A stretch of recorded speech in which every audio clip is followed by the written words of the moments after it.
Hello everyone. Today we will solve from question number 15 to 18 of exercise 16 class 7th RS Agarwal math. इससे पहले video में हम 1 to 14 तक question complete कर चुके हैं, जिसका लिंक आपको डिस्क्रिप्शन बॉक्स में मिल जाएगा, आप वहां से उसको देख सकते हैं। Now question number 15. Question 15 is, are two triangles congruent if two sides and an angle of one triangle are respectively equal to two sides and an angle of the other? If not, then under what condition will they be congruent? तो पहली condition दे रखी है, क्या दो triangle congruent होंगे यदि उनकी दो साइड्स, मान लो ये साइड्स इसके इक्वल है इससे, और ये वाली साइड्स, इस नाम दे देते हैं ए बी सी, और मान लो ट्राइंगल पी क्यू आर है। ए बी साइड्स दे रखी पी क्यू को equal, B C sides Q R के, और एक करस्पॉन्डेंस एंगल सपोज करो angle C is equal to angle R. तो ये कॉन्ग्रेंट होंगे? तो आंसर इज नो, क्योंकि इसमें कौन सा क्राइटेरिया लगेगा, कौन सा रूल लगेगा कॉन्ग्रेंट का? एस एस ए, दो साइड्स एक अलग है ना, तो ऐसा कोई रूल हमें पढ़ा नहीं है। दो साइड्स और उसके इंक्लूडिंग एंगल, यानी कि दोनों साइड्स के बीच का एंगल अगर इक्वल हो तब होते हैं, और वो रूल होता है एस सी एस। तो इस कंडीशन में तो जो कंडीशन दे रखी है नहीं होंगे।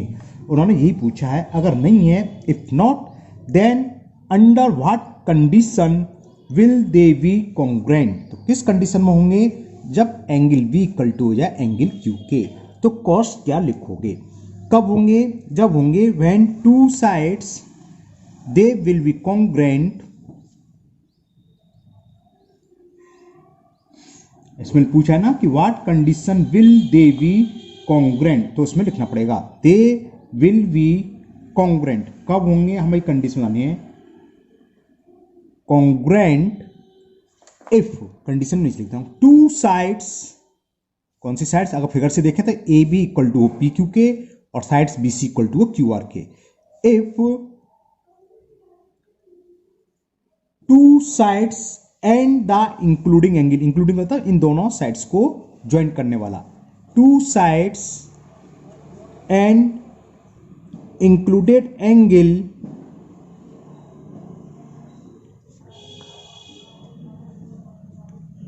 ऑफ वन, यानी कि पहले वाले का, must be equal to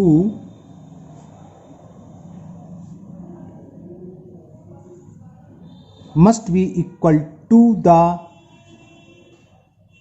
to sides, बल्कि करस्पॉन्डेंस हो लेकिन टू साइड्स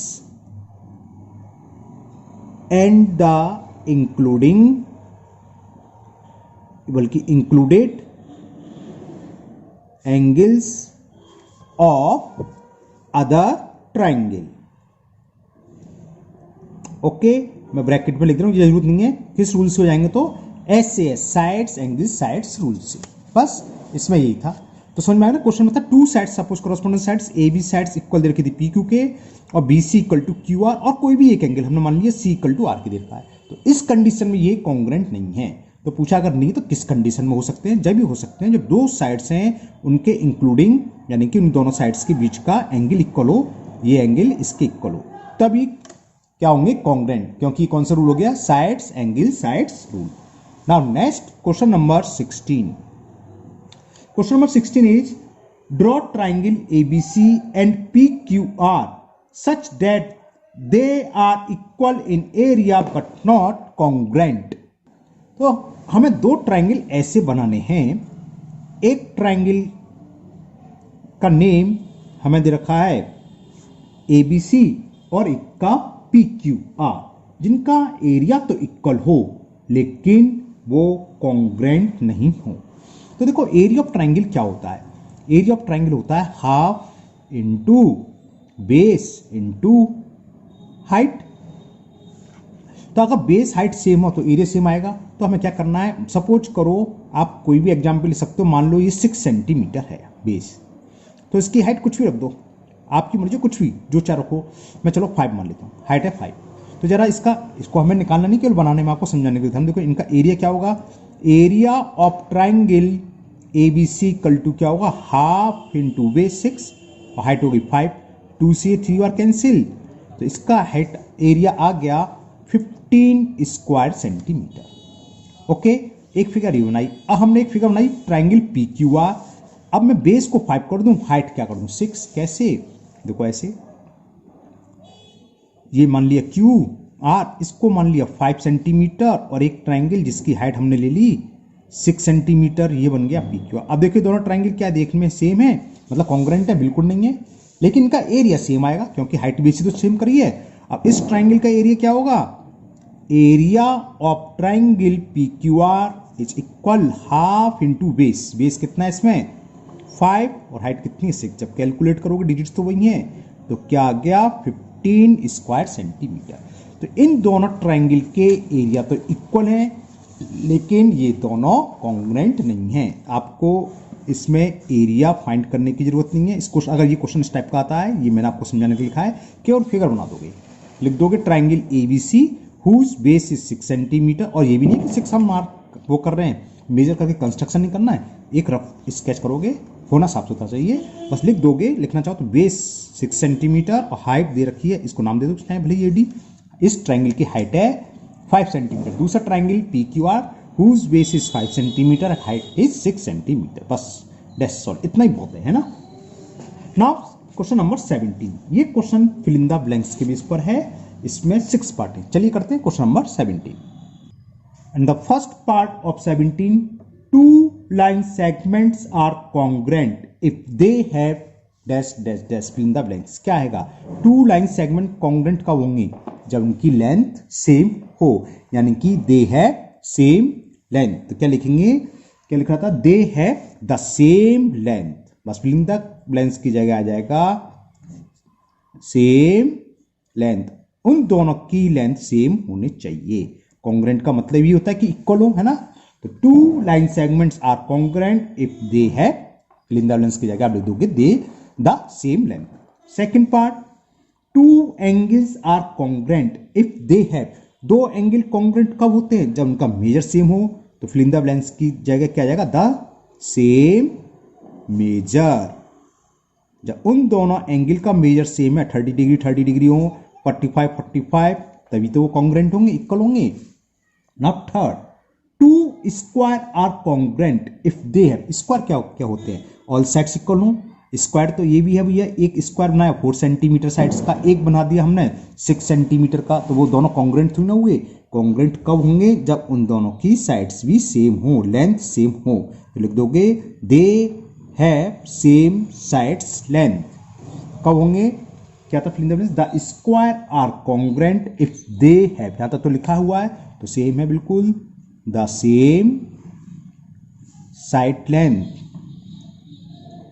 इसका मतलब जिनकी साइड्स की लेंथ सेम हो, 4 सेंटीमीटर का है तो दूसरा भी 4 सेंटीमीटर का हो। Okay, now fourth part, two circles are congruent if they have, circle कब कॉन्ग्रुएंट होते हैं, जब उनकी रेडियस सेम हो। तो they have the same radii, radius की प्लूरल को बोलते हैं हम radii, RADII।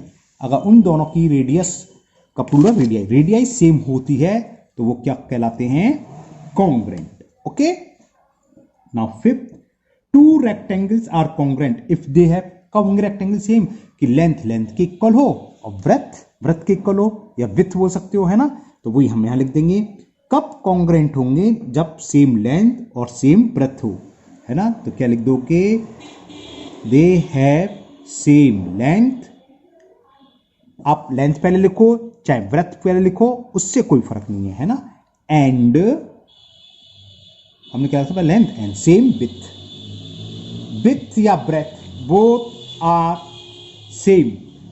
Now six part, two triangles are congruent if they have, देखो ट्राइंगल कब कॉन्ग्रुएंट होते हैं, जब उनकी क्या हो, साइड्स इक्वल हो, तभी तो होते हैं, है ना। तो ये लिख दो कि all parts are equal, sides equal होती हैं तो क्या होगा, SSS रूल से लगेगा। कई कंडीशन है इसमें, है ना। तो आपने YCP/CT पढ़ा होगा कि angle correspondence angle correspondent angles के बीच में इक्वल हो और ऑल साइड्स ऑल साइड्स के इक्वल हो, तो इसके सारे पार्ट्स इक्वल होते हैं। तो ऑल पार्ट्स आर इक्वल, ये नहीं है कि तीनों एंगल इक्वल हो, ऐसा हमने कोई रूल नहीं पढ़ा है ना। साइड्स अलग अलग हो सकती है, 60 डिग्री 60 डिग्री 60 डिग्री। एग्जाम्पल आ रहा है इक्वलेटर ट्रायंगल हुआ, इसमें हमने ले लिया मान लो 3 सेंटीमीटर का, हम 5 सेंटीमीटर का भी बना सकते हैं इक्वलेटर ट्रायंगल। तो खाली एंगल से मतलब नहीं है, all parts are equal. Congruent prove करने के कई तरीके हैं उसके, है ना।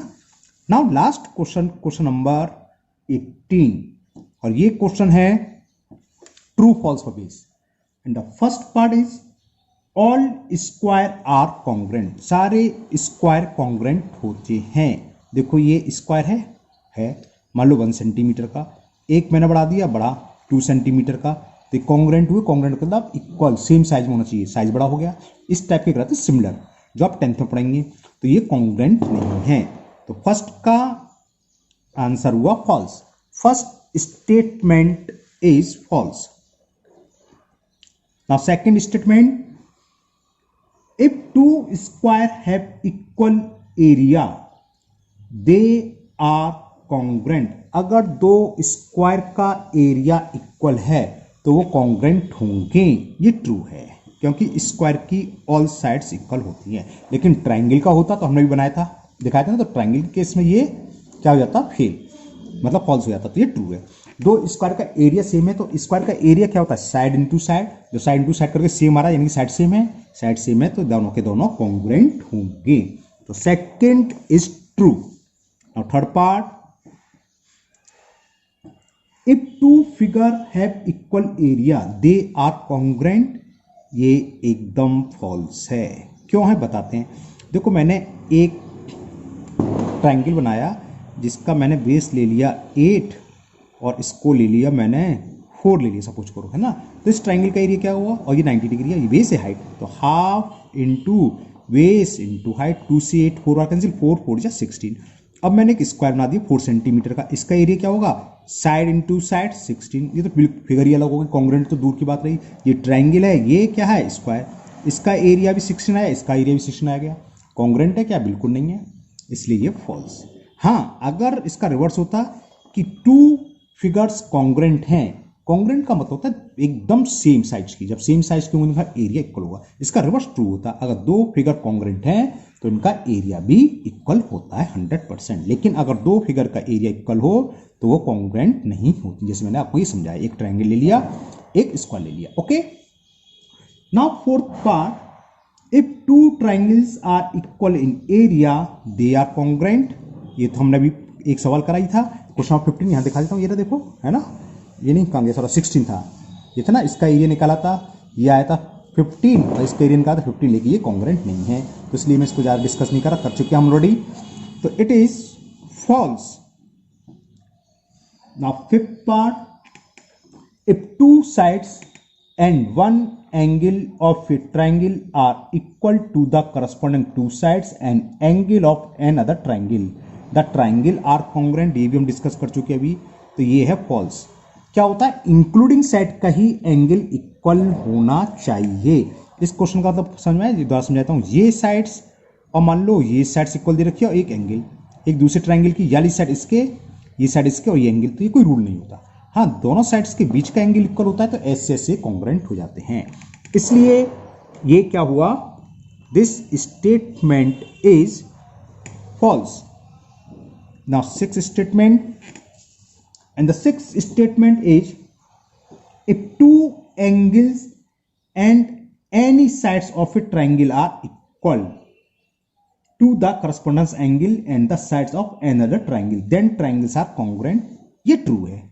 क्यों है, क्योंकि हमने इसका रूल पढ़ा है, दो एंगल ये और ये, एक दूसरा ट्रायंगल है, ये एंगल और ये एंगल, और एक साइड इक्वल है, तो ये कॉन्ग्रुएंट होंगे। ये हमने रूल पढ़ा हुआ है, angle angle sides A S से कॉन्ग्रुएंट होंगे, तो दिस स्टेटमेंट इज ट्रू। लेकिन दो साइड्स होंगी तो साइड्स के बीच का ही एंगल, जिसे इंक्लूडिंग एंगल बोलते हैं, वही होना चाहिए। दो एंगल और एक साइड, या हमने यही पढ़ा है, दो एंगल और उनकी इंक्लूडिंग साइड भी हो तब भी कॉन्ग्रुएंट होते ए एस रूल से, तो ये ए एस रूल से कॉन्ग्रुएंट है, तो ये भी ट्रू है। Six part. Now seventh part is if three angles of a triangles are equal to the correspondence angle of another triangle, then the triangles are congruent. Question का मतलब समझ आया? दो ट्राइंगल हैं और उनके एंगल अलग अलग इक्वल हैं। देखो मैं एक सिंपल सा एक एंगल बनाता हूँ, राइट एंगल ट्राइंगल बना लिया। ये 90 डिग्री, ये 30 डिग्री, ये 60 डिग्री, ये हो गई 3 सेंटीमीटर, ये 4 सेंटीमीटर, 5 सेंटीमीटर। एक और ट्राइंगल बनाया, देखो ये थोड़ी मैं यहाँ लिख दूंगा अलग से, 90, ये मैंने 60 बनाया, ये 30 डिग्री। तो देखो तीनों एंगल इक्वल है, लेकिन मैंने साइड्स चेंज कर दी। ये 10 है, ये 8 सेंटीमीटर, ये 6 सेंटीमीटर। तो ये कॉन्ग्रुएंट कहाँ? ये छोटा ट्राइंगल है, बड़ा ट्राइंगल, लेकिन इनके तीनों एंगल यानी कि कॉरेस्पॉन्डेंस एंगल आपस में इक्वल है, क्योंकि एक कोई एरिया वो क्राइटेरिया नहीं है, यानी कि कोई रूल नहीं है कॉन्ग्रुएंट प्रूव करने का, तो इट इज फॉल्स। हाँ, अगर तीनों एंगल को साइड्स होती तो ये कॉन्ग्रुएंट होते, रूल लग जाता एस एस एस, यानी कि साइड साइड साइड्स एंगल। ए कोई रूल नहीं होता, इसलिए ये तो हो गया फॉल्स, है ना। Now eighth part is if the hypotenuse and acute angle of a rectangle are equal to the hypotenuse and the correspondence acute angle to another rectangle, then angles are congruent. इसका मतलब समझ लो पहले, ये true है। क्यों true है बताते हैं। ये कह रहा है दो ट्राइंगल दे रखे, हाइपोटेनियस दे रखा है, यानी कि एक तो 90 डिग्री है, 90 डिग्री का पूरी साइड हाइपोटेनियस है, ये इसके इक्वल है, और एक एक्यूट एंगल, ये एंगल इसके चाहे इसके किसी के इक्वल, उसके फर्क नहीं है। मान लो ये एंगल चलो इसके इक्वल है, और ये 30 तो ये 30, तो दूसरा ऑलरेडी बचा, ये बचा 60, है ना। तो देखो ये दोनों एंगल और एंगल को ज्वाइन करने वाली साइड्स इक्वल हो गई, तो क्या हुआ ए एस ए, और ये दोनों तरीके से होता है, ए एस सी भी हो जाता है। कैसे? एंगल एक other sides, angle other sides. Okay, it is true. Now ninth part, इसमें 10 पार्ट है, second last part, ninth part. If the hypotenuse of a triangle is equal to the hypotenuse of another right angle triangle, then the triangle are congruent. अब हमें इसमें कह रहा है कि केवल हाइपोटेनियस इक्वल दे रखे हैं दो राइट एंगल ट्राइंगल के, तो वो कॉन्ग्रुएंट होंगे, तो ये नहीं होंगे, क्योंकि समझ में आ रहा है। आप कहोगे सर कैसे? देखो मैं समझाता हूं। इसमें ही दे रखा है, ये मान लो 5 दे रखा है, ये 5 दे रखा है, ये 3 4, क्योंकि राइट एंगल ट्रायंगल ना 3 4 हाइपोटेनियस की बात चल रही है, तो ये है तो हो, लेकिन ये कॉन्ग्रुएंट नहीं है। देखने में क्या है, इसको हम घुमा देंगे वैसे हो जाएंगे, लेकिन इस कंडीशन में नहीं होंगे, क्योंकि रूल कौन सा लगेगा? कोई नहीं लग रहा, केवल ये दे रखा है एक साइड से इक्वल दे रखी है, और ये 90 डिग्री होगा हाइपोटेनियस, ये हमें कुछ नहीं दे रखा है, ये तो मैंने समझाने के बाद ये है ना, तो ये कॉन्ग्रुएंट नहीं होंगे, तो ये हो गया false. Now last 10 part, if two triangles are congruent then their corresponding sides and their corresponding angles are congruent, 100% होंगे। बाई CPCTC से होता है, टू ट्राइंगल कॉन्ग्रुएंट हो तो उनके corresponding पार्ट्स तो इक्वल होते हैं। इसका मतलब क्या सवाल का, अगर ये दोनों कॉन्ग्रुएंट हैं तो कह रहा है ये एंगल इसके इक्वल होगा, ये एंगल इसके होगा, ये एंगल इसके, ये साइड इसके, ये वाली साइड इसके, और ये वाली साइड्स इसके होती है। बाई CPCT पढ़ा है, तो 10 पार्ट इज ट्रू। तो ये चैप्टर 16 आज आपका कंप्लीट हो गया। काफ़ी दिन से बिजी था, ये बहुत दिन से लटकी हुई थी एक्सरसाइज के 3-4 सवाल, तो ये आज जाके कंप्लीट हुए, है ना। और मुझे उम्मीद है आपको ये समझ में आ गए होंगे। अगर आपकी कोई प्रॉब्लम है तो कमेंट बॉक्स में कमेंट करिए। अगर आप पहली बार चैनल पर आए हो तो चैनल को सब्सक्राइब करना ना भूलें, साथ ही साथ बेल आइकन को जरूर पुश कर लें, जिससे कि इसका अगला वीडियो में जब भी अपलोड करूँगा उसका नोटिफिकेशन आपको मिल जाएगा, और वो वीडियो आपकी मिस नहीं होगी। इस वीडियो को अपने दोस्तों को भी शेयर करें, जिससे वो भी इसका फायदा उठा सकें। फिर मिलते हैं नेक्स्ट वीडियो में। Thank you, have a nice day.